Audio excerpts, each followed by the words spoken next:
pertenece a la ciudad en primer término, que le pertenece al país, le pertenece a la universidad.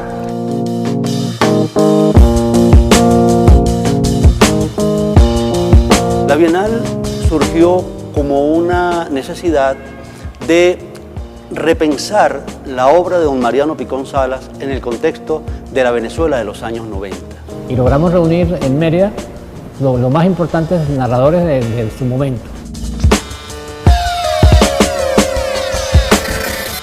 Que en ese momento no existía un evento similar, estamos hablando de principios de los 90 en América Latina. Tanto Gregory como yo le planteamos a Ignodio, él estuvo plenamente de acuerdo, que más que hacer un encuentro de literatura regional, ¿por qué no hacíamos más bien un evento de carácter nacional, que tuviera un alcance nacional? Ignodio se lo planteó a Rondón Nucetes, que estuvo de acuerdo, y así nació lo que llamamos la primera Bienal Nacional de Literatura Mariano Picón Salas, donde invitamos, además de la mayoría de los escritores reconocidos, escritores, narradores, poetas, ensayistas venezolanos, unas 2 o 3 figuras internacionales. Donde han venido personas de distintas orientaciones ideológicas o políticas, han podido encontrarse allí, dialogar, compartir, y esos son elementos que devienen asideros de la realidad que de alguna manera prefigura la universidad. Cuando decidimos darle el nombre de Picón Salas a la Bienal, apostamos, digamos, por una territorialidad extranacional, que fuera más allá de los géneros literarios, viendo un poco lo que era, lo que podríamos llamar los monumentos cívicos, culturales de la ciudad. Nos encontramos con que en Mérida solamente había una plaza que llevaba el nombre Mariano Picón Salas. A esas personas es a las que hay que hacerles esas estatuas, entre comillas, metafóricas, de dedicarle un evento tan importante como la Bienal. Siendo Mariano Picón Salas, sin ninguna duda, el intelectual merideño más importante a lo largo de la historia de esta ciudad, uno de los 3 ensayistas más importantes de la lengua castellana en el siglo XX, como lo reconocieron, digamos, escritores o pares de su época, Alfonso Reyes, Pedro Enrique Ureña, el mismo Borges en algún momento se refiere a la figura de Picón Salas como uno de los grandes prosistas de la lengua. Decidimos entonces que la Bienal llevara el nombre de Picón Salas.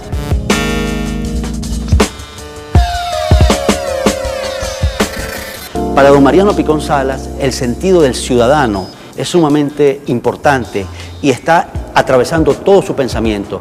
Y quizá uno de los valores que sustentan esa ciudadanía es la importancia que tiene el diálogo, la comunicación, el entendimiento, la cortesía. Si un evento quiere ser, digamos, heterodoxo, novedoso, correr riesgo, tener sentido de aventura, apostar por la calidad literaria en este caso, no puede responder a ninguna visión de ningún tipo de poder, ni oficial ni económico. La relación que hemos tenido con la empresa privada está mediada por esa condición de independencia, autonomía y libertad por parte nuestra. En esa ciudad de los Andes venezolanos, que cada 2 años convocaba a un número que para muchas personas era inusitado, de tantos escritores, para una fiesta de la palabra que duraba una semana entonces, y que era un evento maratónico, pero que nosotros disfrutábamos mucho por la intensidad que había en el diálogo, en el acercamiento de esas personalidades que provenientes de distintos puntos del continente o de España venían a ese encuentro para hablar de sus ficciones, de sus sueños, de su visión del mundo, de su visión de América Latina.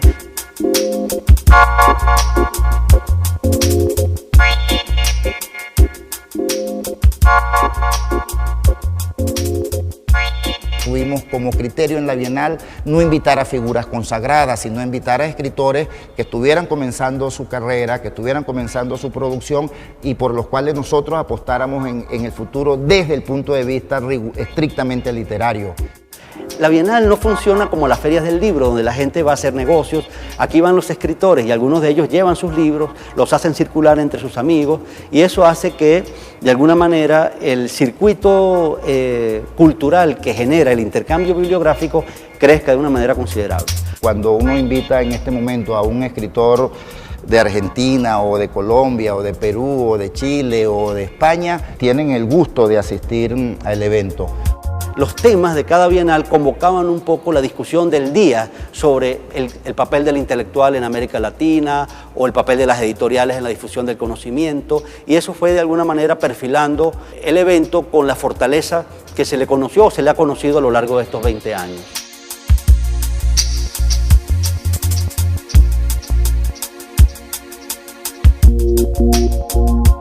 La segunda fue espectacular.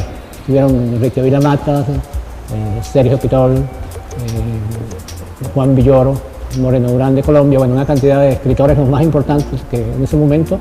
Por ejemplo, Alejandro Rossi, uno de los grandes escritores de la lengua castellana que acaba de fallecer, estuvo de invitado nuestro en la Bienal. Sergio Pitol, Premio Cervantes, el gran narrador mexicano, estuvo en la Bienal.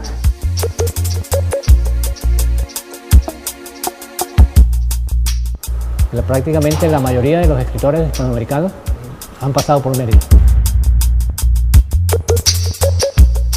Era imposible pensar a principios de los 90 que nosotros pudiéramos en un momento dado tener en Mérida a escritores que posteriormente tienen una relevancia fundamental. Estaban, por decir algo, dentro del espectro venezolano, una figura como Victoria Estefano, que es una gran señora de la cultura venezolana, y una joven escritora, Enza Reaza.